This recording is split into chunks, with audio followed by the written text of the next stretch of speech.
Hello, and welcome back to Grim and Whim. In today's episode, we will be looking at paranormal tales from the True Scary Stories subreddit. So without further ado, let's dive into them.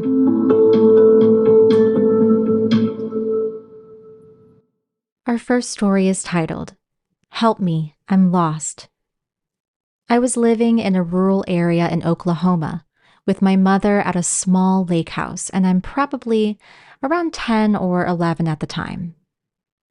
One night, I'm sleeping in my room when I randomly and abruptly woke up for no reason. This was not normal for me, and I felt very uneasy. The only sound I could hear was my mother snoring in the next room on the couch.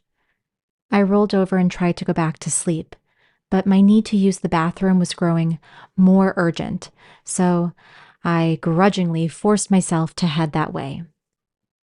The bathroom is on the other side of the house, around a corner and past the kitchen, and finally down a long hallway on the right. So after I made the trip and finished my business, I flipped off the light switch and started heading back to bed. That's when I heard the distinct click of the light switch, and I saw the glow of the bathroom light in the hallway. Terrified, I slowly turned around just to witness the light in the bathroom start clicking on and off. Click, click, click, click.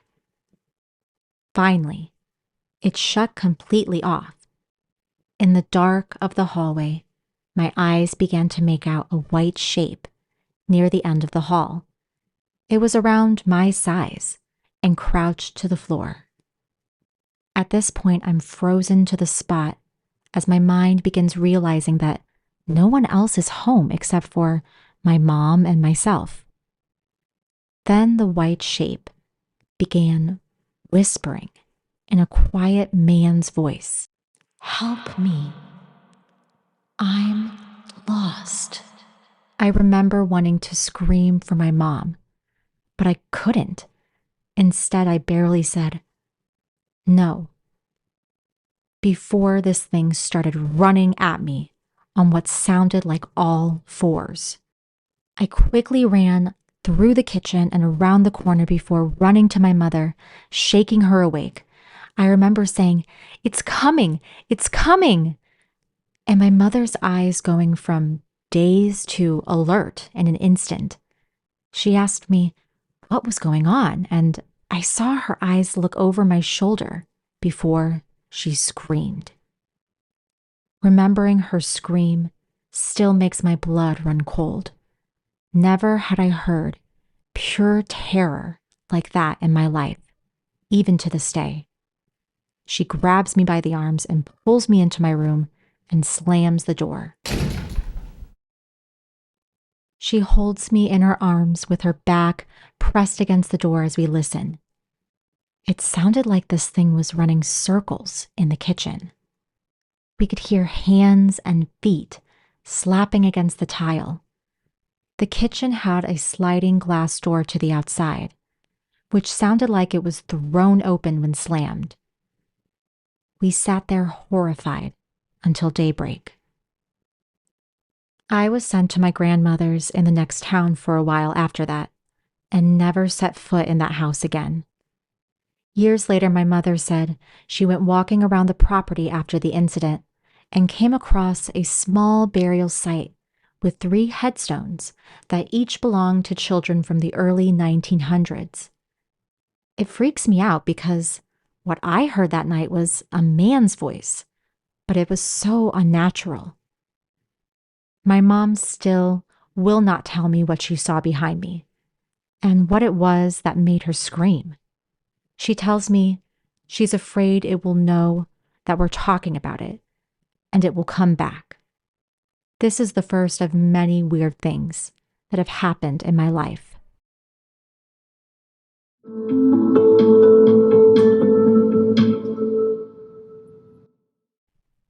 The second story is titled, Retired Paramedic Storytime. Retired paramedic here. I had a call on a very desolate stretch of road for a car sitting in the middle of the road, covered in blood, Of course, it has to happen at 2 a.m., just like every horror story. We arrive on the scene and find a new Camaro sitting in the middle of the road that had obviously been in an accident. Problem is, there is absolutely nothing else around the car. No persons, no other vehicles, nothing. Part of my job then was a tactical paramedic for our sheriff's department. Sounds all exciting and high speed, low drag. Nope, not as a medic. I got paid to wait for stuff to happen and sit in the rear with the gear. This being said, my paramedic partner and I both had pistols in the ambulance. As we start approaching the Camaro, my partner is shining a light around when he says, really low, hushed and rushed, back, back, back, back, back, now, now, now, now, now. I shined my light in the car, and there are intestines wrapped around the gear shifter and a lung in the back seat.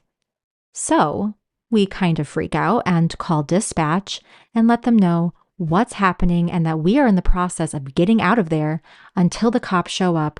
And then we see a figure appear walking down the road towards us. As he gets closer, we see he is covered in blood and gore. We both throw on our tactical vests, our helmets, and snatch our pistols as I sound like a frightened Home Alone 9-year-old on the radio to dispatch. We approach and start screaming at him to get on the ground, which he does. After everyone's heart rate is below 200 beats per minute, we start talking and figure out what happened. This guy had purchased a brand new Camaro and drove it to this desolate stretch of road to open it up. He said 1 minute he is shifting gears, and the next thing he knows, his car is all over the road and his mouth was full of blood, and it seemed like an explosion had went off. I start looking over his injuries and I can't really see anything major, and I ask him about the passenger in his car. He says, "What passenger?" My partner says, "There's a lung in your back seat." This dude goes straight into mental overload and can't come up with anything. So I'm thinking he's hurt. Get him in the ambulance. Police are 5 minutes away. We potentially have another victim out there. And so I have to go look by myself. I walk through the crash scene, look in the car, and sure enough, intestines wrapped around the gear shifter, lung in the back seat, and looks like part of a liver, and it looks like a hand grenade went off in this car. I walked around the other side of the car and see a faint blood smear stain on the road. I walk to it and see something else further down the road, so I keep walking towards it. I finally see something on the side of the road and run up to it. I'm honestly completely freaked out and scared to death about the body I was about to see. And this dude had hit a deer. What happened is when he was winding the car out, state police estimated him well over 100 miles per hour. A deer jumped into his car's pathway and it hit the top corner of the windshield with its stomach. When the windshield crashed, it created a negative vacuum in the car, sucking almost all of the deep organs out and into his car and all over him. I had the fire department decontaminate him, wrapped him in some blankets, and took him to the hospital. For many, many years after, my wonderful 911 dispatchers happily played the recording for anyone who wished to see it. So I wanted to just interject with a quick story about deer, because where I grew up, there were a couple winding like country roads, and we did get a lot of deer in that area. Some of the deer pretty much stayed in, our local parks, but there were also deer that would sometimes just wander around in residential areas. And in the town I grew up in, it was not uncommon to see just deer carcasses on the side of the road and also even on the highway, things like that. And I had my own run in with a deer. I've actually had a couple, but this was the one that was really bad, and nearly totaled my car. Basically, I was driving home after a shift at this restaurant I worked at.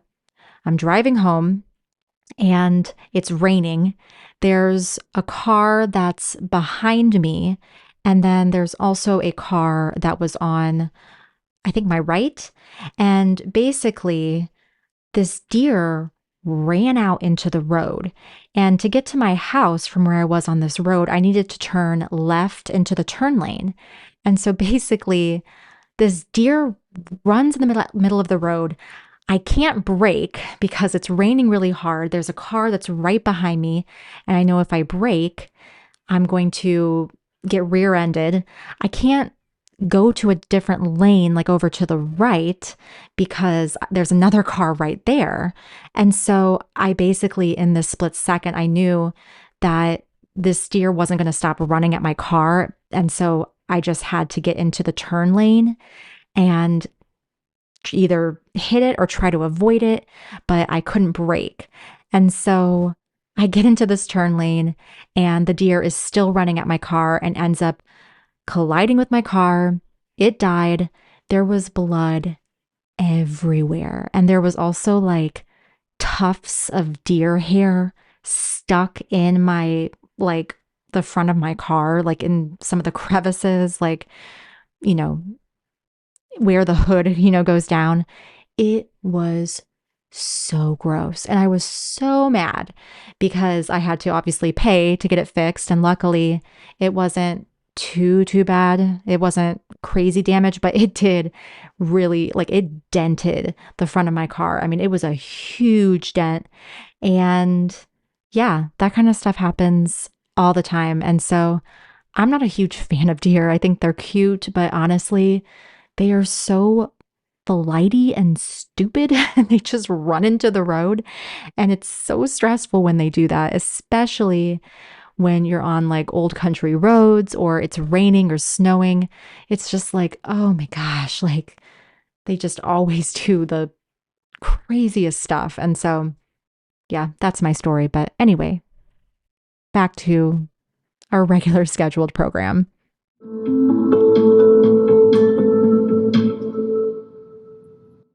Our final story is titled, I Work in a Haunted Mansion, literally. I'm a behavioral health technician. I got a new job back in September at what's considered a luxury drug and alcohol rehab facility. The facility is a huge mansion that on the outside looks like a mix of the Banks Bel Air mansion on Fresh Prince or a mini White House. It has 3 levels, has 13 rooms that all have private bathrooms with jacuzzi tubs. There's a gym, 3 living room areas, and a huge commercial kitchen. It also has a ballroom slash yoga studio, a doctor's office, a huge garden, and an elevator. My first week, I had 2 clients tell me it's haunted, and I laughed it off. My schedule is 11 p.m. to 7:30 a.m., so the majority of the time, all of my clients are asleep, and it's just me and a nurse in this huge house, so it's quiet. My office is on the 2nd floor, and the nurse's office, along with the kitchen and the huge pantry, are on the 1st floor. The pantry is locked at all times, and the nurse has the key. A couple of weeks ago, the nurse came stomping up the stairs yelling at me, saying that I scared her hiding in the pantry. I'm lost because I hadn't left my office. And when I tell her that, she goes pale. And she's like, "You weren't just in the pantry and yelled, 'Knock, knock'?" I say, "No, how could I be when you have the key?" She walks out about 10 minutes later, and I hear her talking. So I go down to her office and she's down on her knees praying in Punjabi. At 6 a.m., the chef and the handyman clock in and ask, "How was our night?" And I jokingly say that Casper scared Nurse J in the pantry. The chef says, "Ooh, that's K, if it was in the pantry." I'm like, WTF. He then goes on to tell me that he's worked there for about 15 years and it used to be a retirement home, so lots of residents actually passed away here. He named off certain residents and where their ghost had been staying, and he said that they've always been kind, not malicious type hauntings. Nurse J put in her 2-week notice and is no longer here. I hear footsteps, lights flickering, and the fireplaces randomly come on, but I haven't had anything actually speak to me like Nurse J. Thank you so much for joining me. It's goodbye for now, but I hope to haunt you again soon.